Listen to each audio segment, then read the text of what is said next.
talking about gender equality and again, of course, against modern day slavery. I know that she's worked with the United Nations and their entity for gender equality and the empowerment of women, and of course identifies as a feminist.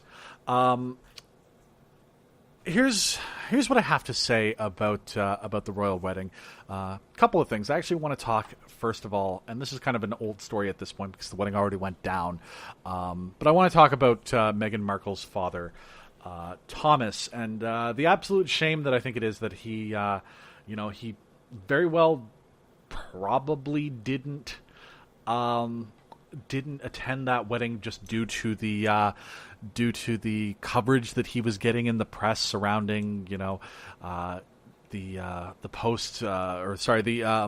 pictures that he were supposedly candid, but then actually it was found out that there were very much staged shots of him in his in a internet cafe nearby to his Tijuana home. Apparently, the guy's quite reclusive. He's quite, he likes to live a fairly private life. Decided to move to Tijuana to enjoy that private life. Had a very successful career of his own as a lighting director, on which he apparently won some daytime Emmys for his work on General Hospital. He also worked on Married with Children.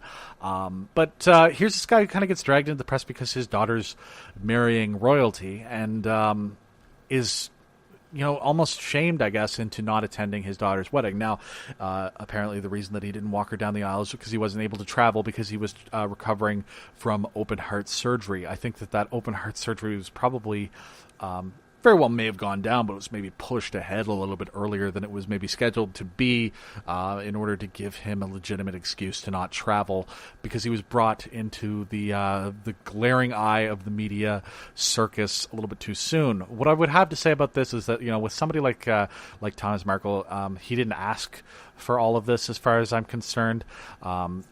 He was brought into the attention. He was trying to control the media spin around him a little bit, and it backfired a little bit on him.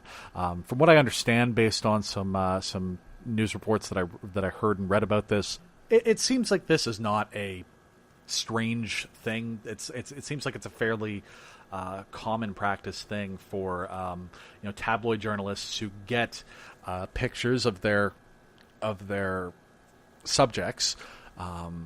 That are supposed to be candid shots, but they are quite staged. So the example that was given in a particular piece that I listened to, I believe it was the BBC World News Radio Hour podcast thing that I listened to.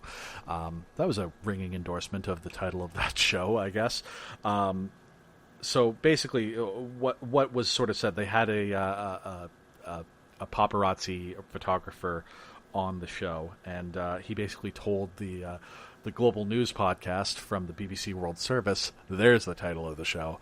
He told the host that basically what they do, it's fairly common practice that they'll take an actress or some other famous celebrity, a model or whatever, and they'll fly them to Ibiza, and they'll give them a red bathing suit, a green bathing suit, and a pink bathing suit, and they'll take some shots by a pool, they'll take some shots by a beach, they'll take some shots at another beach, and it'll be them wearing the one bathing suit in one, then they'll change clothes, do it in the other, and another, and so on. And what they'll do is they'll release these shots over time, where it's just like, oh, hey, check out, I don't know, Charlize Theron here in Ibiza, and then the next one will be Charlize Theron at a pool in Barcelona. Charlize Theron, I don't know why I picked Charlize Theron, but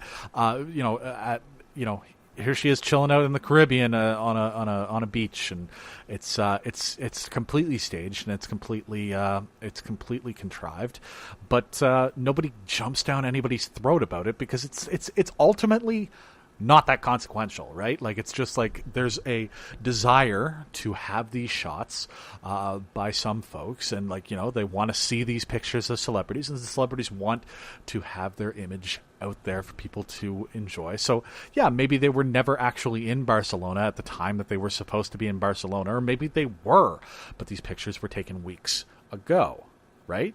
So you kind of get a sense of like, it's a little bit fake, it's a little bit put on, but everybody is kind of happy with it. But suddenly it was a giant scandal that Thomas Markle took some money for the privilege of having his television or his shots taken by these particular paparazzi photographers. What I will say is that, like, Thomas Markle's he's not a public figure. He's not a public person. He just happens to be the father of the now Duchess of Sussex. Honestly, like, I think that it's ludicrous that he has been dragged into the limelight in this way, and he's being treated this way by the public. Honestly, I think that he's probably just a normal guy who's trying to live a normal life, and he's been brought into a fairly abnormal set of situations, set of circumstances. I hope that the guy is okay at the end of the day, and I feel really bad that he had to miss his daughter's wedding. Now, granted, I don't know what his relationship is like with his daughter, but you got to think that if he was going to be walking her down the aisle, that it had to be okay, and it's kind of a shame that that this is the way that things went for him and went for Meghan.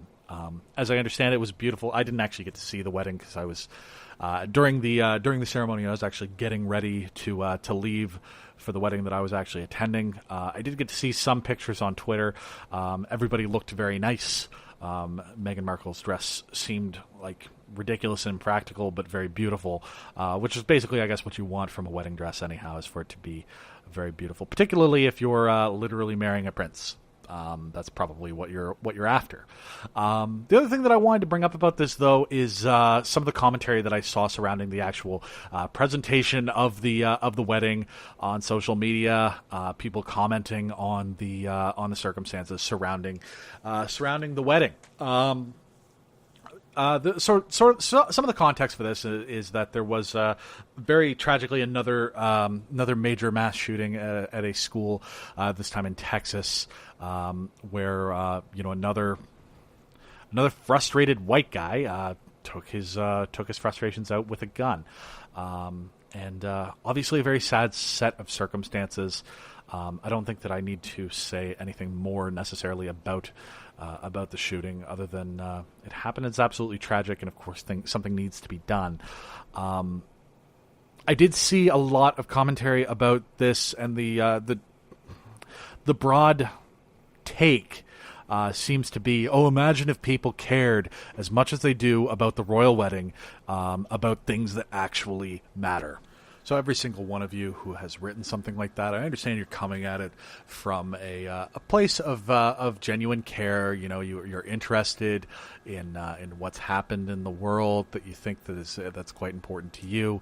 The shooting obviously took place. It's obviously tragic.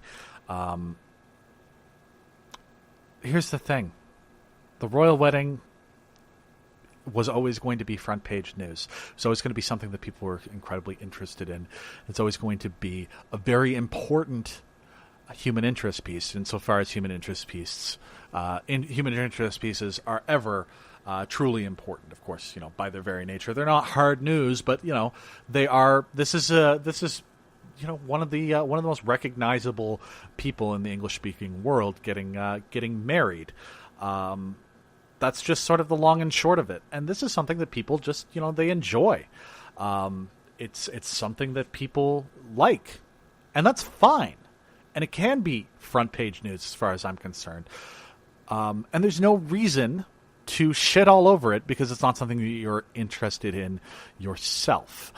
Personally, it's not something that I'm particularly interested in. It's not something I'm particularly into. It ultimately didn't have that big of an effect on my day. And frankly, when I wanted to learn information about this shooting, it's not like it was like completely bumped off of the news pages of the internet. It was not like it was not covered. It's not like it was being covered at the expense of other news pieces. It's not like it was completely distracting, and nobody knew about the shooting in Texas as a result of the royal wedding. It just happened to be front page news in comparison to other stories. Here's the big thing that I want to take away from that. I want you to take away with this. People enjoy things, and that's fine. Let them fucking enjoy it. Don't act like you are so superior based on the fact that you think that something is more important than what other people find important. Because honest to God, the next time that I see you posting about something that I don't find interesting, like, I don't know, like, I do not get RuPaul's Drag Race, okay? Don't understand it. Don't get the appeal on a personal level. I understand, to a certain extent why other people like it. It's just not my bag, and it's not created for me. It's not written for me. It's not my jam. Totally fine. I will let you enjoy it. But the next time that you post about it on social media about how excited you are for RuPaul's Drag Race, all I'm going to want to do is just be like, yeah, it's a shame that you're spending your time giving a crap about this when there are more important things in the world to deal with. What about the situation that's going on in Kinshasa? People are dying of Ebola in Kinshasa right now. And here you are posting about RuPaul's Drag Race. You know what, maybe I shouldn't beat up over RuPaul's Drag Race anymore. Maybe, like, you are posting about Game of Thrones, and you're interested in Game of Thrones, and you're not interested in the Ebola outbreak in Africa for the second major one in basically as many years. You're just an awful person, and you should really feel shame in your very deep down core about this. You know what? You would call me an asshole and probably unfriend me, right? Like, and you would be right to do so, by the way. You'd be absolutely justified in doing so. Let people enjoy things, okay? And if you want to be talking about the shooting in Texas, or about Ebola in Africa, or about the fact that the North Korea summit seems to be on rocky legs, or the fact that the Senate committee on the investigation into the president's maybe possible misgivings with Russia is pretty much in line with what the intelligence community is saying now. If you want to be talking about that, if you want to be talking about whatever is important in your world, absolutely go ahead and talk about it. But don't, for the love of God, don't diminish something else that you're not interested in just because it's not your thing. Okay? Honest to God, like, the royal wedding was one day, right? And yeah, I'm talking about it a couple days later, but it was one day, and people enjoyed it for that one day, and it's completely fine for them to enjoy it for that one day. Doesn't make your news any less legitimate. Doesn't make your news any less important. Okay, just because this was a major news story, of course it was going to be a major news story. Of course it was going to be the front page of CBC.ca. Of course it was. Don't be an idiot. Like, you're being obtuse if you think that it's going to be anything but that. The only thing that's going to bump off the royal wedding at that point, if there was like a major terrorist attack, or like somebody launched a nuke or something along those lines, like that was the only thing that was going to really and truly stop that from being a major news story. Because, and honestly, it's a nice story. It's a nice wedding between a couple of attractive people. There's nothing wrong with enjoying that. It's not my bag, but you know what? Ultimately, like, if you got up nice and early, I think that it started at like 4 a.m. local time for me. If you got up and started watching that coverage at that hour and you enjoyed it, you fill your fucking boots, man. It's like, and that's kind of what the whole point of this show was. Is like, I started the show for it to be a broad conversation about things that are interesting to me. That doesn't mean that these are the only interesting things in the world. It's not the only interesting things that it's not the only things that I'm interested in. I try and fill, roughly an hour. Looks like we're maybe going to be a little bit below that this week, but try and fill roughly an hour with things that I find interesting and that I want to share with the world. And like, you know what, I've got my group of loyal listeners that listen every week, and maybe you don't find absolutely everything that I talk about interesting. Like, I know, for example, that I've had people straight up tell me, like, you know what, when you bring up the football, when you bring up Liverpool, I kind of tune out. That's fine. That's cool. Doesn't make it any less interesting or important to me just because it's less interesting or important to you. Doesn't make it any less legitimate for me to bring it up on my show, because this is my platform, and I'm allowed to say what I want to on my platform. And I'm allowed to do so for as long or as short a period of time as I want to. And honestly, I think I am going to call it a show right there. Sometimes I do try and get to an hour, but sometimes it's just we get to the end of the show, and it's the end of the show right now. And this show is produced by me with music from Lone Plays Here. You can check them out at loyaltyfreakmusic.com. Also art by Skylar Greencorn, who you can check out at artstation.com/askgreencorn. Congratulations on your first half marathon there, buddy. You can follow me on social media at Jiberty, Jiberdy. Follow the show on Facebook.com/The John DeLone Show, and email into the show at johndaloneshow@gmail.com.